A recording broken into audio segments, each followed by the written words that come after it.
এদিকে ওদিকে আর হাত বাড়াবো না, ডাইরেক্ট বক্তব্যর মাঝেই বিরাজ করব। কোরআন শরীফ থেকে যে আমি আয়াতে কারিমা তেলাওয়াত করেছি, সূরাটির নাম হলো সূরা বাকারা।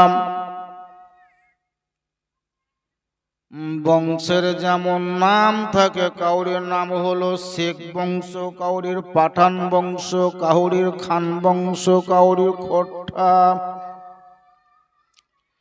কোরআন শরীফের ভাষাতে লেখা আছে একটা বংশের নাম, সেই নামটি হলো বানি ইসরাইল। কি নাম বললাম? মানে এই বানি ইসরাইল মনে করিয়েন না, একটি বংশের নাম হলো বানি ইসরাইল। ওই বানি ইসরাইলের মধ্যে কোনো একটা লোক ছিল, লোকটা একেবারে বৃদ্ধ বয়স। সাংসারিক জীবনে মাত্র 3 জন ব্যক্তি, তার মানে স্বামী স্ত্রী, তাদের মিডিলে একটা বাচ্চা ছেলে, খুবই কম বয়স। সংসারটা কোন রকম ভাবে তারা এদিক ওদিক থেকে ম্যানেজ করে। পুঁজি হিসাবে বাড়িতে তেমন কিছু তাদের সংগ্রহ করা ছিল না।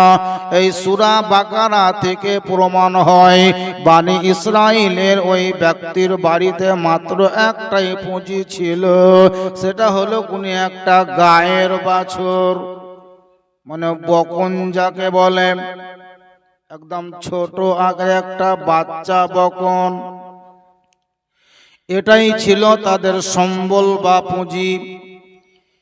এই বানি ইসরাইলের বংশের লোকটির বৃদ্ধা বয়স হলো, অনেক হলো, হয়তো আর বেশি দিন বাঁচব না। স্বামী স্ত্রীর মধ্যে কোনো একদিন রাত্রিতে যুক্তি হলো। স্বামী তার বিবিকে বলছে, বিবি রে, আমি তো আর বেশি দিন বাঁচব না, মনে হয় দুনিয়া ছেড়ে চলে যেতে হবে। তোমাকেও যেমন দুনিয়া ছাড়তে হবে, আমাকেও তো দুনিয়া ছাড়তে হবে। দুনিয়াতে জন্মগ্রহণ করেছে মানে কোনোদিন না কোনোদিন দুনিয়া ছেড়ে যেতে হবে। তবে শোনো রে বিবি, আমার মনের দিক থেকে এতটুকু স্বাক্ষর প্রমাণ দিচ্ছে, মনে হয় যে আমি আর বেশি দিন বাঁচব না। আমাদের সংসারে তো তেমন কিছু পুঁজি নাই রে বিবি। স্বামী স্ত্রীর সঙ্গে যুক্তি হলো, বিবির কাছে স্বামী প্রস্তাব রাখলো, বলে বিবি শোনো, আমাদের সংসারে মাত্র একটা বাচ্চা ছেলে, এখনো তো ছেলেটা নাবালক আছে, সহজে বাপ বা মা বলতে পারে না। এই বয়সে একটা ছেলের আমরা পিতা মাতা হয়েছি।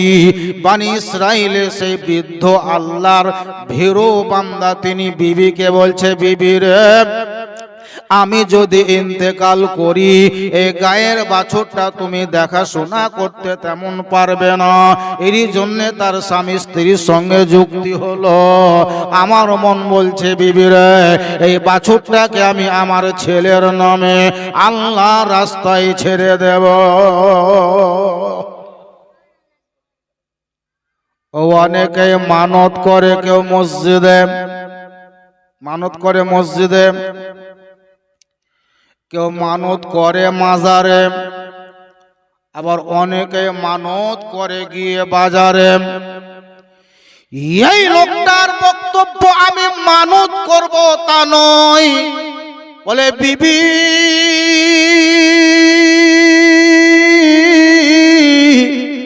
আমি যদি হঠাৎ করে মৃত্যুবরণ করে মরে যাই রে বিবি, আমার এই বাছুরটা দেখার মতো কেউ তো নয়। এর জন্য আমি আমার বেটার নামে আল্লাহর রাহে তাকে জঙ্গলে ছেড়ে দেব। কেউ তো মানত করলো, আল্লাহ, আমার বেটার অসুখ যদি ভালো হয়ে যায়, তো তোমার বান্দা যার মাজারে শয্যায় শুয়ে আছে, ওই মাজারে একটা মোরগ দিব। এরকম মানত করে না, করে না? আজকার উরুসে কতটা মোরগ হলো, খাতক দাঁড়িয়ে বলতে পারবে, তাছাড়া কেউ জানে না। বসির ভাই ঢুলিয়েন না, সুবহানাল্লাহ, এত তাড়াতাড়ি এখনো খিচড়ি নামেনি। বলছিলাম, কেউ তো মানত করে, আল্লাহ, যদি কাজটা হয়ে যায় তোমার পবিত্র ঘর মসজিদে, সুবহানাল্লাহ। আমার পাখি ভাই উঠতে উঠতে এসে 50 টাকা দিল। বলছিলাম বাপ, কেউ তো খোদার ঘর মসজিদে মানত করে আল্লাহ জুমার দিনে একটা খাসি ছেড়ে দেব, কেউ তো মানত করে মোরগ ভাত দেব, কেউ তো মানত করে খাসি আর ভাত দেব, কেউ তো বলে আল্লাহ পশ্চিম বাংলার মধ্যে সব চাইতে নামি দামি মাজার, যেখানে লাগে খুবই বড় বাজার, তার নাম হলো দাতা মেহবুব শাহ, পাথর চাপড়িতে আল্লাহ একটা খাসি দিয়ে দেব। একটা খাসি আর গোটা বংশের লোক। সুবহানাল্লাহ। এরকম মানত হয়।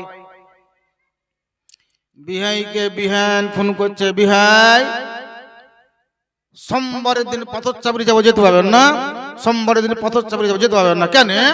বলে আপনার পোতার যেটা মানত করেছিলাম আমরা খাসি, তো আপনাকে ভাবছিলাম আপনাকে যেতে হবে।